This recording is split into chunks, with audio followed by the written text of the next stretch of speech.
your forecast first. Sponsored by Matex Heating, Cooling, and Plumbing.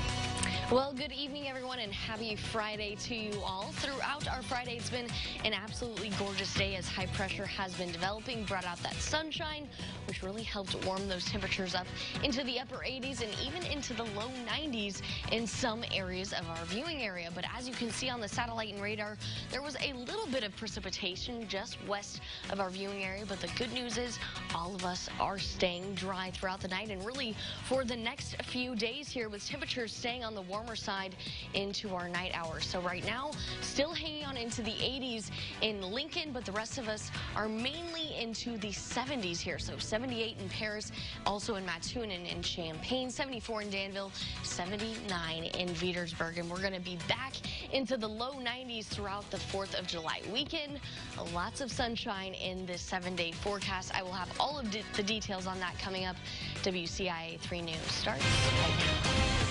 Now from WCIA 3 News. Executive order that this governor has issued without the legislature stepping in and making a law is void. It was a win for one lawmaker against the governor, but some say renters could be the ones facing a loss.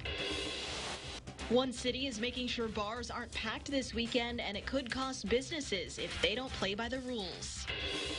I want to be a voice for victims. I also want people to understand that the police need everyone's help to get the job done. A former police officer is still trying to help the public, and he's using a microphone instead of a badge. You're watching your local news leader. This is WCIA 3 News at 10. To set and continue to issue these orders, it's very concerning to me.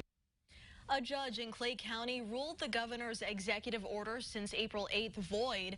That includes orders designed to help people like eviction bans. Good evening, I'm Jessica Coons. The man behind this lawsuit, Representative Darren Bailey, believes the governor's relief efforts should be eliminated, even though there's no aid system for them to fall back on.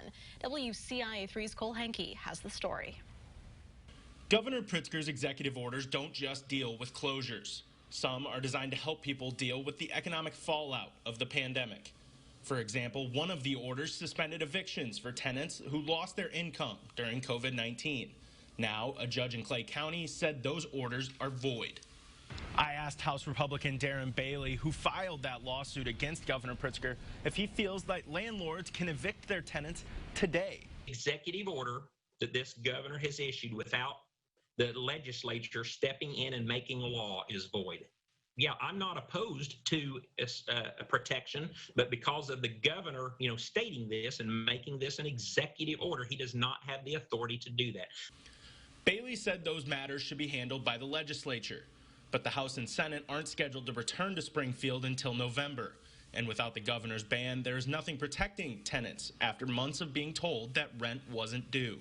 That needs to be dealt with through the legislative body. That needs to be dealt with, and I believe that it can be dealt with. And to cross that, to usurp that by any other means is dangerous. The Pritzker administration has no intention of reversing course after the Clay County ruling. Pritzker has issued over 20 executive orders since April 8th, and they span topics from schools reopening to applying federal funding for different relief efforts. Reporting in Springfield, I'm Cole Henke, WCIA 3, your local news leader.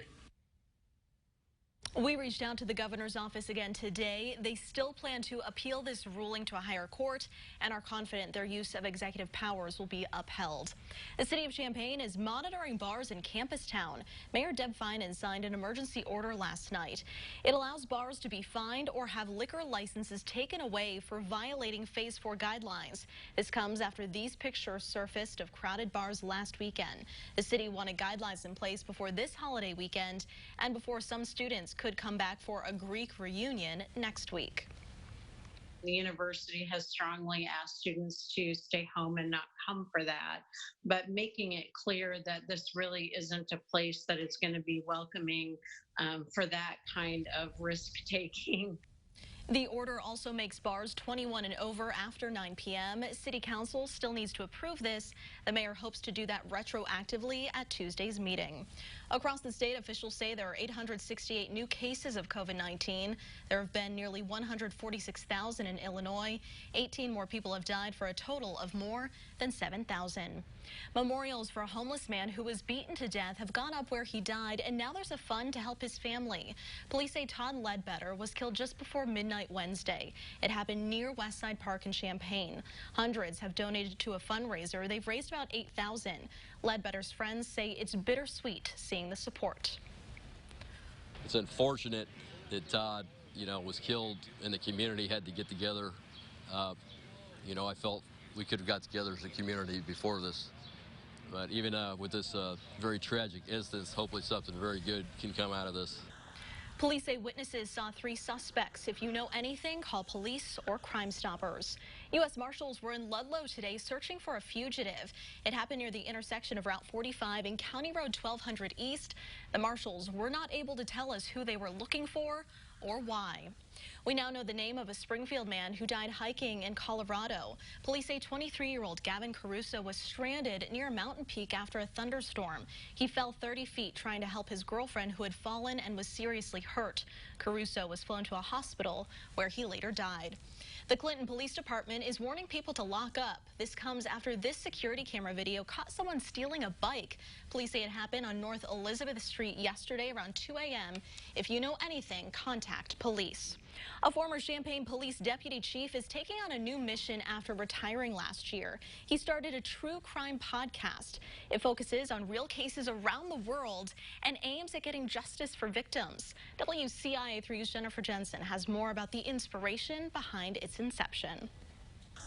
Troy Daniels hung up his badge and started his own podcast called True Crime Takedown.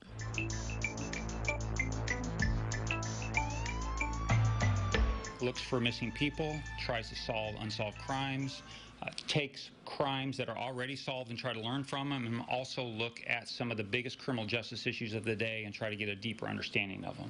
34 years on the force gave him insight into some of the most heinous and heartbreaking crimes. Now he's sharing that through the eyes and mind of a police officer on this podcast. Michael Carmen was just 20 years old when he offered to work an extra shift at a gas station for another employee. There are real families that are hurting because of the crimes that are committed.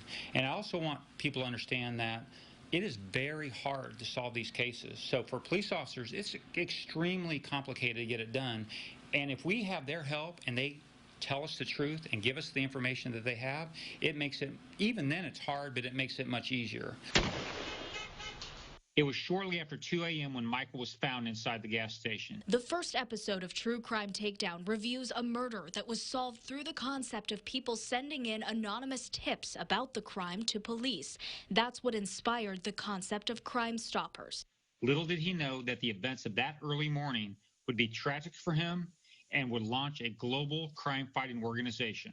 With police work behind him, Daniels hopes this new venture gives people a new perspective. This gives me the opportunity to work with the public, work with the police, and try to make the world safer, bring peace to families who are victims, and also just make the streets safer. Reporting, I'm Jennifer Jensen, WCIA 3, your local news leader. The True Crime Takedown podcast airs every other week. The first episode just came out. We'll have a link to where you can listen on WCIA.com. Many of you are probably grilling out on this very hot weekend. What you need to know so you don't get sick. Plus, many fireworks shows are canceled, and firefighters are warning people they should not try to do it themselves. Plus, baseball players teamed up together to play in a tournament, but it was also a way to honor one of their own.